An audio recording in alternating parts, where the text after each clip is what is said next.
భారతదేశంలోనే అతిపెద్ద cricket stadium మాంటెరా stadium Gujarat రాష్ట్రం అహ్మదాబాద్ నగరంలో ఉంది. ఈ స్టేడియంని ఈరోజు ప్రెసిడెంట్ రామ్నాథ్ కోవింద్ గారు ఇనాగ్రేట్ చేశారు. ఈ మాంటెరా స్టేడియంకి నరేంద్ర మోడీ స్టేడియం అని మన ప్రధానమంత్రి పేరు పెట్టారు. 800 కోట్ల ఖర్చుతో ఈ స్టేడియంని అత్యద్భుతంగా అత్యాధునిక సదుపాయాలతో కన్స్ట్రక్ట్ చేయడం జరిగింది. ఈ స్టేడియం మొత్తం విస్తీర్ణం 63 ఎకరాలు. భారతదేశంలో ఒక కళ ఉండేది, ప్రపంచాన్ని తలదన్నే ఒక మంచి స్టేడియం మన దేశంలో కట్టలేమా అని చెప్పి. చిన్నప్పటి నుంచి అది అందరి కళ. ఈ విషయమే మన స్పోర్ట్స్ మినిస్టర్ కూడా ఈరోజు చెప్పారు. పిల్లలుగా ఉన్నప్పుడు ప్రతి ఒక్కరికి భారతదేశంలో అద్భుతమైన క్రికెట్ స్టేడియం ఉంటే ఎలా ఉంటుంది, అలాంటి స్టేడియం మన దేశంలో ఉంటుందని. ఇది ఇప్పుడు ప్రపంచంలోనే అతిపెద్ద స్టేడియం మన దేశంలో కట్టడం జరిగింది. యాక్చువల్గా ఇది గుజరాత్ రాష్ట్రంలో అహ్మదాబాద్ నగరంలో సర్దార్ వల్లభాయ్ పటేల్ స్పోర్ట్స్ ఎంక్లేవ్లో ఆల్రెడీ స్టేడియం ఉంది. దీన్ని పూర్తిగా రీఫర్బిష్ చేసి మోడర్నైజ్ చేసి ఇప్పుడు ప్రపంచంలోనే అతిపెద్ద స్టేడియంగా దాదాపు 132,000 మంది ఒకటేసారి క్రికెట్ చూసే విధంగా ఈ స్టేడియంని కట్టారు. రంగురంగులతో, చక్కటి లాంజ్ రూమ్స్తో, అన్నిటితో ఈ స్టేడియం అద్భుతంగా తయారైంది. దాని ఫొటోస్ చూస్తేనే ఇంత అద్భుతమైన స్టేడియం భారతదేశంలో ఉందా అని తెలుస్తోంది. ఇంతకుముందు వరకు ప్రపంచంలో అతిపెద్ద స్టేడియం, క్రికెట్ స్టేడియం ఆస్ట్రేలియాలో ఉన్న మెల్బోర్న్ క్రికెట్ గ్రౌండ్ అన్నమాట.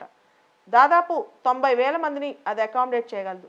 కానీ ఇప్పుడు మన దగ్గర ఉన్న మాంటెరా స్టేడియం లేదా నరేంద్ర మోడీ స్టేడియం ఇది దాదాపు 130,000 పైనే విజిటర్స్ని అక్కడ క్రికెట్ వాచ్ చేసే వాళ్ళందరినీ కూర్చోబెట్టగలదు అనమాట. అతిపెద్ద స్టేడియం అని చెప్పుకోవచ్చు.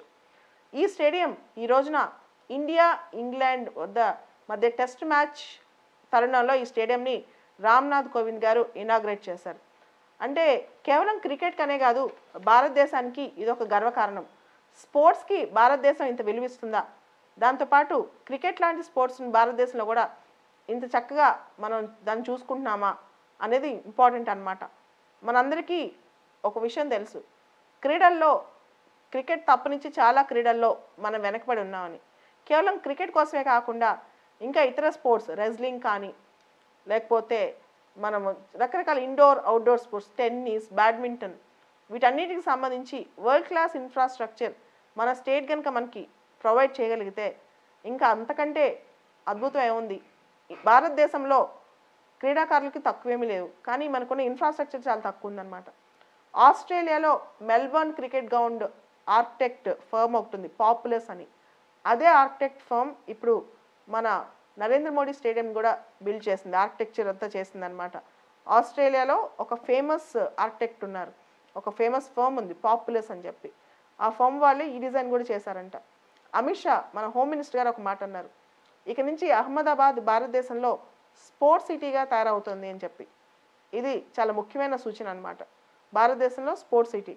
యాక్చువల్గా ఈ స్పోర్ట్స్ సిటీ అనేది సర్దార్ పటేల్ స్పోర్ట్స్ ఎన్క్లేవ్ అహ్మదాబాద్లో ఉంది. దానిలో ఈ స్టేడియం ఒక భాగం అనమాట. అహ్మదాబాద్లో సర్దార్ పటేల్ స్పోర్ట్స్ ఎన్క్లేవ్, దానిలో ఈ స్టేడియం ఒక భాగం.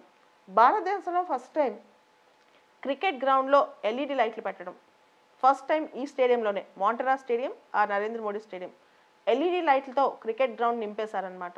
కాకపోతే దీనిలో ఆరెంజ్ కలర్ సీటింగ్ అన్నీ ఉండటం వల్ల కొంత అక్కడ ఫీల్ చేసే క్రికెటర్స్కి కొంచెం డిఫికల్ట్ అవుద్దేమో, వాళ్ళు ఇరిటేట్ అవుతారేమో అని చెప్పి కొన్ని వార్తలు వస్తున్నాయి. బట్ స్టిల్ మాంటెరా స్టేడియంకి లేదా నరేంద్ర మోడీ స్టేడియంకి భారతదేశంలో ఇంత ఇంట్రెస్ట్ చేసుకుని ప్రభుత్వం ఇంత మంచి స్టేడియం పెట్టినందుకు హ్యాట్స్ ఆఫ్ అని చెప్పొచ్చు. We are proud of this. And ఇండియాలో అనేక రాష్ట్రాల్లో ఇలాంటి పెద్ద పెద్ద స్టేడియంస్ కేవలం క్రికెట్కే కాదు అనేక క్రీడలకు కూడా వస్తాయని కోరుకుందాం.